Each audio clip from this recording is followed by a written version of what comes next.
Greetings everyone. Welcome to Inspired Conversations, the show where we live the legacy with the legend. Now today I am joined by a wonderful lady. She's a legend, Miss Ntokozo Shibase. Miss Ntokozo Shibase, welcome to the show and thank you for coming. Thank you very much. Thank you for inviting me. Now, can you please tell the viewers more about you? Who is Ntokozo Shibase? Okay, Ntokozo Shibase is a young lady from Pietermaritzburg, God-fearing, loves the Lord. So I stayed most of the time in Maritzburg, and then recently, a few years back, moved to Pretoria, right, where I studied there. So basically, she loves God, young, very passionate about young people, very passionate about developing and empowering young people of this country. So in a nutshell, I don't know what you want to know, if there's anything more, but that's basically me. Yeah. Okay. Speaking about empowering the youth. Yeah. You saw a gap in the readiness and preparedness of graduates when it comes to workplace. Yes. And you decided to come up with an initiative to help them. Yes. Can you please tell more about that initiative? All right, so how it all started, I was working as in the HR field, human resources field, for about 8 years of my career, right? So in that time, I did have the privilege of working with young people. I had the privilege of recruiting young people. So that's when I saw the gap in terms of the transition from tertiary institution to the workplace, right, in terms of how they are prepared. So that's when I came up with this, and I said, no, we need to close these gaps because there are a lot of gaps. So people lose opportunities because of small things when it comes to the interview. They might have the paper, the qualification, but then they lack now the way that they present themselves when it comes to interviews, and then they lose opportunities because of that. Okay. So what are the things that you are dealing with, the issues that you are dealing with when it comes to that preparedness? Okay, so as you said, I come from an organization called the Reborns Arising. All right. So with the Reborns Arising, what we do, our initiatives are divided into two sections. We've got what we call Get That Job initiatives. All right, so it's all about getting the job. So under this umbrella, we basically we teach and empower young people in terms of CV writing skills, right, to cover letter writing skills, to preparing for an interview. What do you need to prepare when it comes to an interview? Interview conduct. Now, when you are in an interview, how do you present yourself to ensure that you are indeed the best person for that role? Okay, so we cover all of that too. When you have a contract, employment contract, what do you ensure that you look out for? Because we're trying to avoid a situation where young people are exploited. Okay, so we call those Get the Job initiatives, right? Okay. Then we also have what we call Excel in the Job initiative. So now it's all about, once you've got the job, right, how do you then rise up the ladder? How do you then progress up? Ensure that you don't stay in the same position, right? So in that case, we cover from first week of work. What do you need to ensure that you do and familiarize yourself in your first week in that job? First 3 months, we even go to that detail. And then to workplace conduct and ethics. How do you behave? What is the right way of behaving? To interpersonal skills, how do you communicate with different levels of individuals within the organization? So we cover a lot of things under the umbrella, performance management, all of that. So it is quite broad. So this is basically it when it comes to what we are currently doing as the Reborns Arising. Okay, so let's speak about the basic one, CV writing. Yes. How is the organization helping in, because we have been taught about writing a CV at school, and when you go to the internet you can also download the CV, and how is your organization different when it comes to that? Okay, with that, not all institutions are found. Not all institutions cover that, right, in terms of how you write a CV. And remember, we also don't target people that have qualified, that went to tertiaries. We also target individuals that have a matric, that didn't go through that process. So we actually go to the community. Right, okay. And then we go to those individuals that are at home, sitting at home, that don't have access to internet, to Google. I mean, data is expensive, we all know that. Yes. So we go to that extent. We go to the communities, and then we invite the young people that are at home. Not only that ones that have completed tertiary, even the ones with matric. We invite them, and then they come, and then we teach them in terms of how to construct a proper CV. Okay, right. Nice. And the interviews, you had said that many people the research have shown that many people fail their interview before actually they got interviewed. Yeah. Can you please share with us that light? In terms of, okay, so maybe repeat that. You're saying many people fail interview before they were interviewed. Before they even the interview. Yes. A lot of people do, because remember, before the interview is you would have communicated with the organization quite a number of times, usually before you even get to the interview. Number one, they fail because of the CV itself, right? So organization will look at the CV. Most of the time that is the first point of contact, when it comes to the organization, is the CV. So you fail there, number one. You fail also when you can lose point when you're communicating with the HR practitioner during that time. Remember, you'll communicate. And so usually I used to be on the other side. I used to be the HR practitioner. So you'd engage, okay, this person's like this. You'd even understand their mannerism, if they could able to work now with the organization in terms of fitting in the culture. So you can already tell with the interaction. So it's important. So what we teach the young people that as soon as you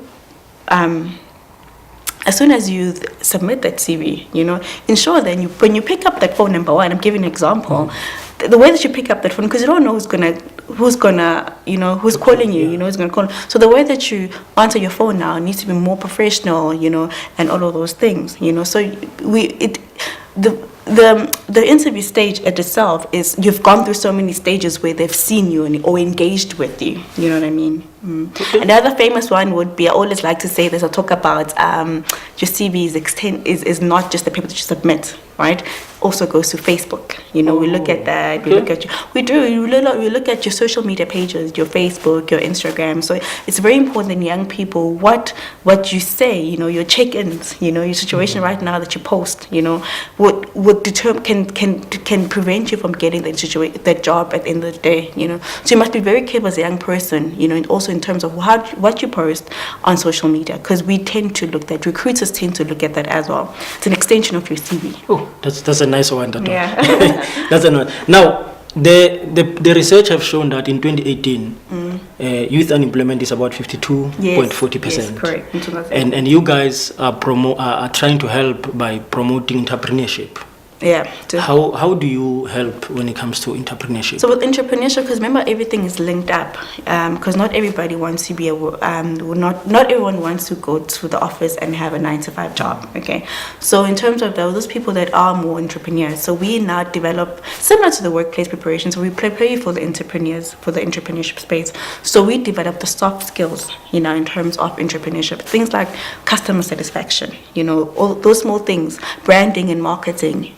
So we focus more on the softer skills in terms of entrepreneurship. Okay. Job searching. Yes. When it comes to job searching, many young people, especially those who are qualified, I have seen that they are too choosy. They only apply for the job that they are qualified for. What can you encourage when it comes to that issue? Is it the right thing? No. Yes, you are right. It is a problem. It's not necessarily the right thing. Yes, obviously, first choice is for you to get a job in line to what you studied. That is the preference, and you need to push that. You need to make sure that you do enough research and all of that, and start that early. Because some people usually start that as soon they start late. So start researching about it while you're still studying at your final year, and find out which organization you can work with and all of that, and already start communicating, and maybe you can even start doing holiday vacation work. You know what I mean? So start, do vacation work, volunteer for free, because young people want to get paid all the time, but you know what, you don't really have much experience at that point in time, so it's better to absorb as much experience as possible. So even while you're still studying, start to look, start to go out there, start to look.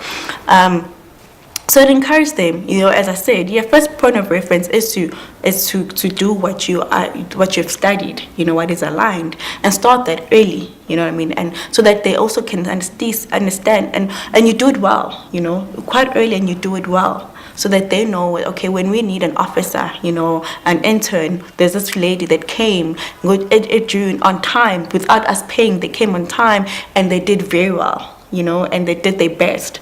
So start to do that early at a young age.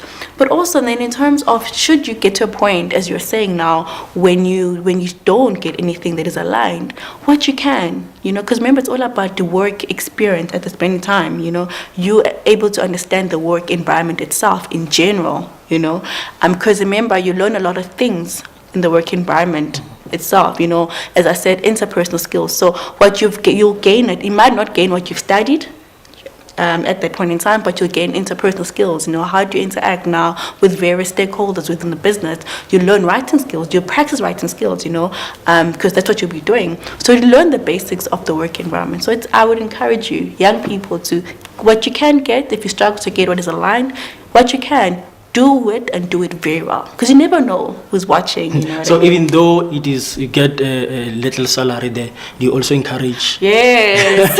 Young people love money. We know everyone talks about money and all of that, but I would encourage that, because remember, at this point in time, you're all only coming with a piece of paper, right? Yes. So don't look at the money at the beginning. You are going to rise up at that ladder. You're going to gain that experience, and that's when you're going to have bargaining power. Now to say, okay, I've got this experience. I know this. I can save you this money. I can do this for you. So I want this amount of money. But when you're starting off, you really don't have much bargaining power.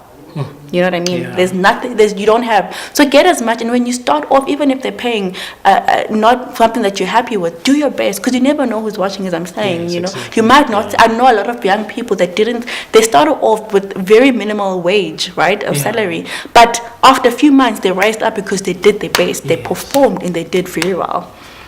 Oh, thank you, Miss Ntokozo Shibase. That's inspiring.